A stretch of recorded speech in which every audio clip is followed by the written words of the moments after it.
एक जात बनाया, डोम बनाया, मेहतर बनाया कि बाकी लोग मल मूत्र करेंगे और सुबह उठ के हाथ से उठा के माथा पे उठा के फेंकने का काम करेगा। कि जो शूद्र ब्राह्मण के साथ एक आसन पे बैठना चाहे तो राजा उसकी कमर पर दगवा कर उसे देश से निकलवा दे या उसकी चुत्तर कटवा ले। एक कहता है महोदय, पेज नंबर 271 पे लिखता है कि शूद्र यदि द्विजातियों से कठोर वचन कहे तो उसे जीभा छेदन दंड दिया जाएगा, क्योंकि वह अधम है, पैर से उत्पन्न हुआ। एक इसमें कहता है महोदय कि नाम और जाति लेकर यदि शूद्र द्वय से द्विजय की निंदा करे तो जलते हुए 10 उंगली लोहे की सलाख उसकी मुंह में डाली जाए। क्या किसी कुत्ता को, गधा को मुंह में 10 उंगली लंबा लोहे का रड लाल करके डाला गया होगा महोदय? आरजेडी के सतीश कुमार ने भरी सदन में मनु स्मृति की पोल खोल दी। तो ले चलते हैं, आपको सुनाते हैं। विपक्ष के द्वारा लाए गए कटौती प्रस्ताव के समर्थन में बोलने के लिए खड़ा हुआ हूं। इसके लिए हम अपने राष्ट्रीय अध्यक्ष, गरीब गुरबे के मसीहा लालू प्रसाद यादव जी और प्रतिपक्ष के नेता तेजस्वी प्रसाद यादव जी को और मखदूमपुर की महान जनता को दिल से धन्यवाद देते हैं। महोदय,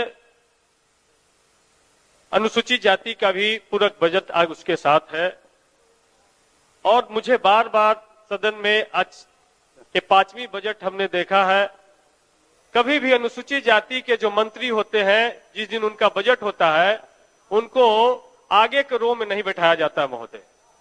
एक कैसा भेदभाव है। कम से कम जिनका बजट हो उस दिन तो अनुसूचित जाति को सम्मान दिया जाए कि भाई आपका बजट है, आप आगे आके बैठ जाइए। तो ये सरकार की मंशा दिखाता है कि अनुसूचित जाति के प्रति इनकी क्या नजरिया है। और आज बिहार में एक तकिया कलाम बन गया है कि 2005 के पहले क्या था, कुछ था जी, एक तकिया कलाम बन गया। तो हम 2005 के पहले हम बिहार को लेकर के जाना चाहते हैं और इसकी शुरुआत हम बाबा साहब भीमराव अंबेडकर की एक लाइन से हम कहना चाहते हैं कि समानता एक कल्पना नहीं होनी चाहिए, बल्कि इसको वास्तविक में बदलना चाहिए। तो समानता ये स्पष्ट रूप से दिखता है। समानता, आज आप माननीय बन जाइए, इस देश के राष्ट्रपति बन जाइए, इस देश के उप प्रधानमंत्री बन जाइए, किसी राज्य का मुख्यमंत्री बन जाइए, लेकिन आप अनुसूचित जाति हैं, ये आपको बार बार एहसास कराया जाता है। आपको एहसास कराया जाता है कि इस मनुवादी व्यवस्था में 6743 जाति में आपका पोजीशन क्या है, ये आपको बताया जाता है। तो हम एक कहना चाहते हैं महोदय, हम एक कहना चाहते हैं, हम अपनी पीड़ा आज बयां करने के लिए आए हैं कि पत्थर भी दूध पीते हैं, पानी में दूध बहाते हैं, हमारे बच्चे भूख पेट जोड़ जोड़ चिल्लाते हैं। ये स्थिति इस देश की है महोदय, और ये स्थिति आज से नहीं है। यदि हम इसकी चर्चा करें तो आज हम लेके आए हैं हिंदू लॉ बुक, ये मनुस्मृति, जिस किताब से हमारे धर्म को चलाने की कोशिश की जाती है, जिसको बाबा साहब भीमराव अंबेडकर ने 27 दिसंबर 1925 को इसको जलाने का काम किया था महोदय। ये जो मनुस्मृति है, ये भारत सरकार ने सेंट्रल केंद्रीय विश्वविद्यालय में इसको पढ़ाने की इजाजत दी है। हम इसकी चर्चा करना चाहते हैं महोदय। इसमें पेज नंबर 273 पर लिखा है कि जो शूद्र ब्राह्मण के साथ एक आसन पर बैठना चाहे तो राजा उसकी कमर पर दगवा कर उसे देश से निकलवा दे या उसकी चुत्तर कटवा ले।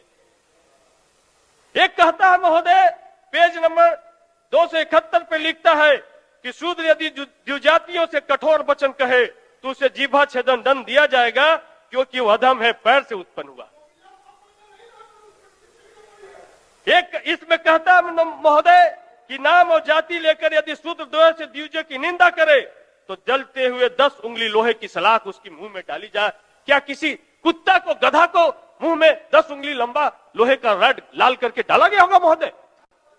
ये भारत के शूद्रों के बारे में एक धर्म विशेष में एक स्थान है उनका। इसीलिए बाबा साहब भीमराव अंबेडकर ने इस ब्राह्मणवाद के खिलाफ में, वर्णवादी व्यवस्था के खिलाफ में बाबा साहब ने इसको रेखांकित किया है। और भारत की व्यवस्था को यदि समझना है तो हमको इस 5 खंड में जो भारत की व्यवस्था है उसको समझना होगा।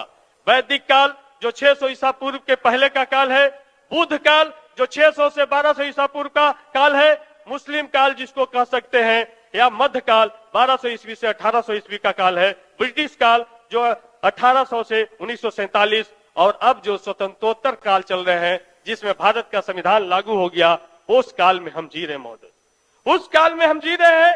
लेकिन ये जो स्पष्ट रूप से हम कहना चाहते हैं महोदय कि आज हमने एक किताब पढ़ा आपके सेंट्रल लाइब्रेरी में, कांची लैया की बुक है हिंदुत्व मुक्त भारत की ओर। उसमें वो बड़े सोशल साइंटिस्ट, दुनिया के बड़े सोशल साइंटिस्ट डॉक्टर अंबेडकर के बाद वो गिने जाते हैं, उन्होंने साफ साफ कहा कि इस देश में ये जो ब्राह्मणवादी मनुवादी व्यवस्था जो दलितों पर, शूद्रों पर जो थोपा गया, इसको अगर बुनियादी समझ विकसित करनी है तो समझना चाहिए कि इस देश ने किला बनाया, महल बनाया, कोठी बनाया महोदय, लेकिन उसमें शौचालय नहीं बनाया।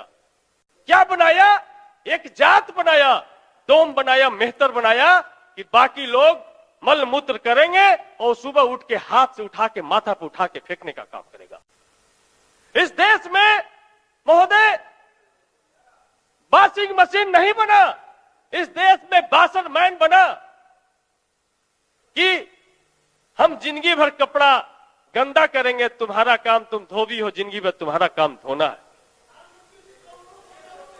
प्रधानमंत्री का भी किताब लेके आए हैं। इस देश में महोदय डॉक्टर नहीं बनाया, नर्सिंग होम नहीं बनाया, एक जात बनाया, चमैन बनाया कि किसी के घर में डिलीवरी हो तो बुलाओ चमैनिया को, उस चमैन को बुला करके डिलीवरी करवाया गया।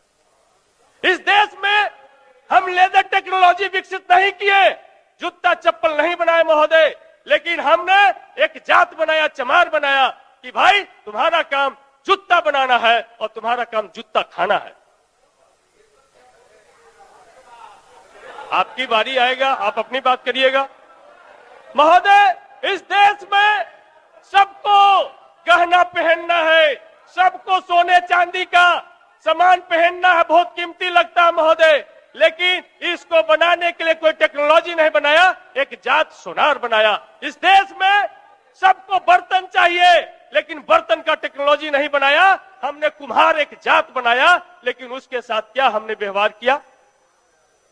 इस देश में हेयर कटिंग सर्जरी हमने विकसित नहीं किया, इस देश में हमने हेयर कटिंग सर्जरी हमने विकसित नहीं किया। हमने एक जात बनाया, नाई बनाया, ठाकुर बनाया कि तुम्हारा काम जीवन भर हमारा बाल और नाखून काटना है। यह भारत का मनुवादी व्यवस्था। उस मनुवादी व्यवस्था के खिलाफ दलित, शोषित, पीड़ित आज लड़ करके यहां तक पहुंचे हैं, और आज हम अपने अनुसूचित जाति जनजाति कल्याण मंत्री जी को धन्यवाद देते हैं कि उन्होंने कम से कम देर से ही सही, लेकिन हम लोग लगातार मांग कर रहे थे कि इस देश में सावित्रीबाई फुले की पहचान होनी चाहिए, और उन्होंने हर एक जिला में 100 बेड का सावित्रीबाई फुले बालिका छात्रावास बनाने का ऐलान किया। लेकिन महोदय काफी है? हम हर एक प्रखंड में कॉलेज महाविद्यालय खोलने की बात कर रहे हैं, और 100 बच्चियों के लिए हम जिला में आवासन की व्यवस्था कर रहे हैं। यहाँ जात पूछ करके डेरा नहीं मिलता महोदय। हम विधायक बन गए, हमको 3 महीना तक कोई डेरा नहीं दिया, तो जा करके अंतिम छोर पर हमको रहना पड़ा। ये सच्चाई है इस देश का महोदय। इसलिए महोदय कम से कम ये जो सावित्रीबाई फुले जो छात्रावास जो बन रहा महोदय, इसका कम से कम 1000 बेड किया जाना चाहिए। और 1962 से 1956 से जो अनुसूचित जाति जनजाति छात्रावास इस राज्य में है, अंबेडकर छात्रावास उसका नाम हो गया है, आज भी उनका सीट का अलॉटमेंट 200, 100, 500 जो बड़े जिला है यहां तक हम पहुंच पाए हैं, जबकि 5000 से ज्यादा फॉर्म, 10,000 से ज्यादा फॉर्म एक जिले में आ रहे हैं। तो क्या इसकी कैपेसिटी नहीं बढ़ाई जानी चाहिए? क्या उसको मल्टी स्टोरेज नहीं बनाया जाना चाहिए? क्या उसमें लिफ्ट लगा करके हम अनुसूचित जाति के बच्चों को वर्ल्ड क्लास फैसिलिटी में हम नहीं रख सकते हैं? ये सरकार की प्राथमिकता में नहीं होनी चाहिए? इसलिए साथ हम कहना चाहते हैं, अभी स्पष्ट रूप से ये तो हमने मनुवाद का दंश बताया, लेकिन 2007 में अभी जो भारत के प्रधानमंत्री, यशस्वी प्रधानमंत्री लोग कहते हैं, उनका एक किताब प्रकाशित हुआ, कर्मयोगी। उस किताब को पढ़िए, आप तो जरूर पढ़िए। उस कर्मयोगी के बारे में नरेंद्र दामोदर दास मोदी जी ने लिखा कि भारत में मल मूत्र साफ करना, पैखाना साफ करना, गंदगी साफ करना, ये दलितों का परम कर्तव्य है। इसको साफ करके उनको